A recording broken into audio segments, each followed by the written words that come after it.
Assalamualaikum warahmatullahi wabarakatuh. Salam sehat, salam budaya, salam kebajikan. Sebelumnya, perkenalkan kami dari kelompok 2, program studi D4 Teknologi Laboratorium Medik Politeknik Yakpermas Banyumas. Pada kali ini, saya sebagai perwakilan akan memaparkan materi terkait memahami nutrisi dan metabolisme bakteri. Langsung saja kita ke inti materi. Nutrisi dan metabolisme bakteri. Sebelum mempelajari nutrisi dan metabolisme bakteri, beberapa hal ini perlu dipahami. Bakteri dapat hidup mulai dari bagian permukaan tubuh organisme hewan, saluran pencernaan, bangkai, tanah, air, fasilitas umum manusia seperti WC, kamar mandi, alat-alat yang dipegang manusia seperti HP, laptop, dan lain-lain, bahkan makanan. Berbeda halnya dengan virus, bakteri membutuhkan nutrien atau makronutrien dan mikronutrien untuk dapat melakukan metabolisme dan reproduksi. Nutrien yang diperlukan dalam media tumbuh bakteri. Komponen-komponen kimia nutrisi yang diperlukan untuk pertumbuhan mikroorganisme. 1.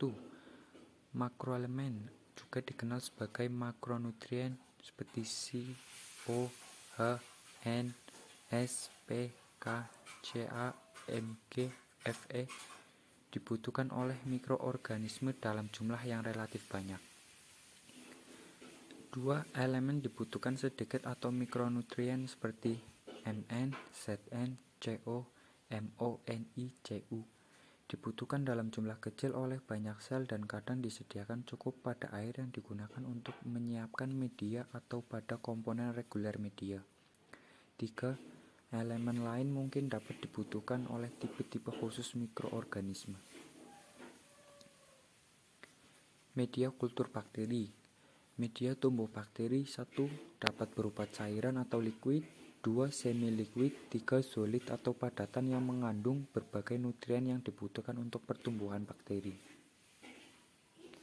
Berdasarkan sifat fisik dan kimia, media tumbuh bakteri dapat dibagi atas media dasar, media selektif dan media diferensial, dan media sintetik.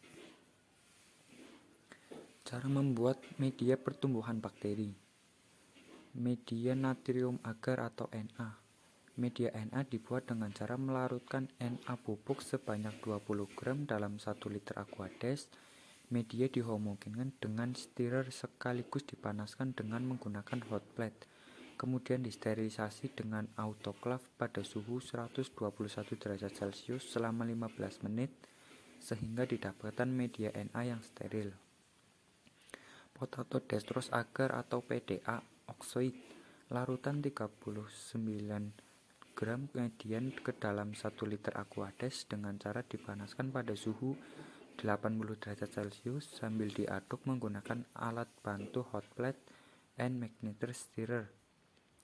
Pastikan medium larut dengan sempurna dan tidak meninggalkan gumpalan.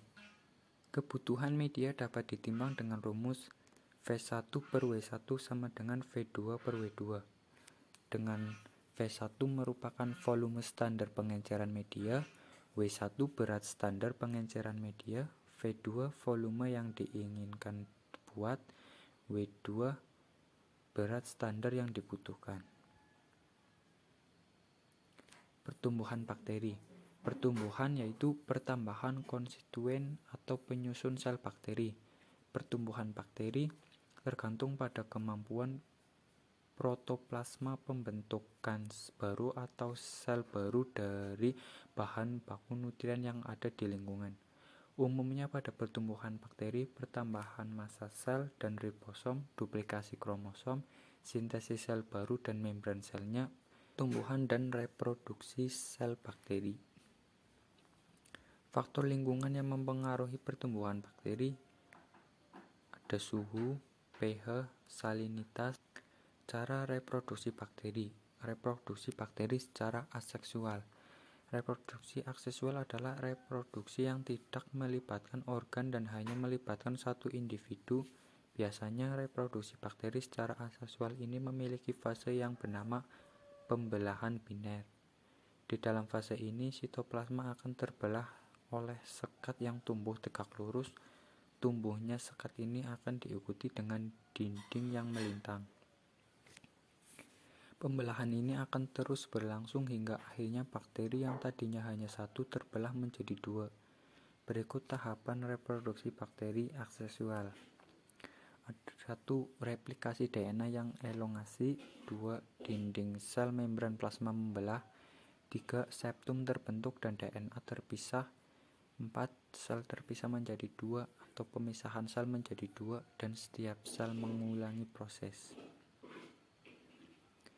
Respirasi aerob adalah respirasi yang memerlukan oksigen, sedangkan respirasi anaerob adalah respirasi yang tidak membutuhkan oksigen. Bakteri anaerob merupakan bakteri yang tidak dapat tumbuh dalam suasana O2 atau zat asam karena dalam suasana ini akan terbentuk H2O2 yang bersifat toksik terhadap bakteri. Organisme aerobik atau aerob adalah organisme yang melakukan metabolisme dengan bantuan oksigen.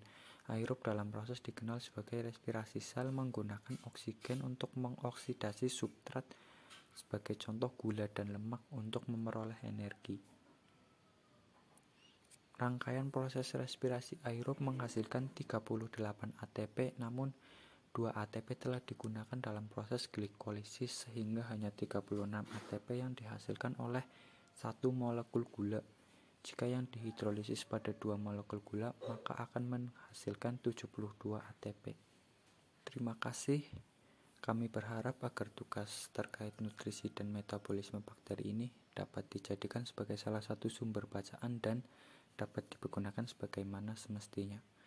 Kurang lebihnya, terima kasih dan mohon maaf. Wassalamualaikum warahmatullahi wabarakatuh.